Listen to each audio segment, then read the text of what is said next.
Haircut বাতিল, মুনাফা প্রাপ্তি ও লেনদেন স্বাভাবিক করার দাবিতে ব্যাংকের ভেতরে অবস্থান কর্মসূচি পালন করছেন সম্মিলিত ইসলামী ব্যাংকের আমানতকারীরা। বেলা 11:15টার দিকে আমানতকারীরা নগরীর অলকার মোড়ে এক্সিম ব্যাংকের ম্যানেজারের কক্ষে অবস্থান নেন।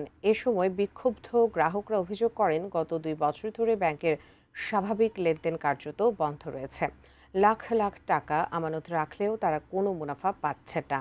হেয়ারকাট নামে মূলধন থেকে অর্থ কেটে নেওয়ার উদ্যোগ নেওয়া হচ্ছে বলে অভিযোগ করেন তারা।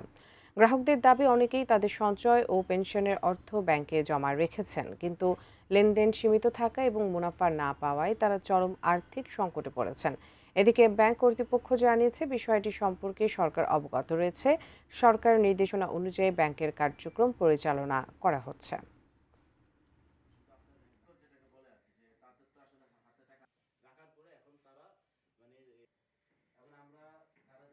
সম্মিলিত ইসলামী ব্যাংকে আমরা আমাদের আমানত রাখছিলাম, কিন্তু এই আমানতগুলো আমরা কোনোভাবে ফেরত পাচ্ছি না। আমার স্ত্রী পাশে বসে আছে, রীতিমতো সে অসুস্থ, মানসিক ডাক্তারের কাছে এই টাকার চিন্তায় যে আমার সংসার কীভাবে চলবে, আমার বাচ্চাদের ভবিষ্যৎ কী হবে, কারণ আমার এখানে অনেক টাকা আছে, আমার জমি বিক্রি করা টাকা সম্পূর্ণ এখানে। আমি যে জমিটা বিক্রি করলাম, আমার কত ওই জমি আমার জীবনের একটা অংশ।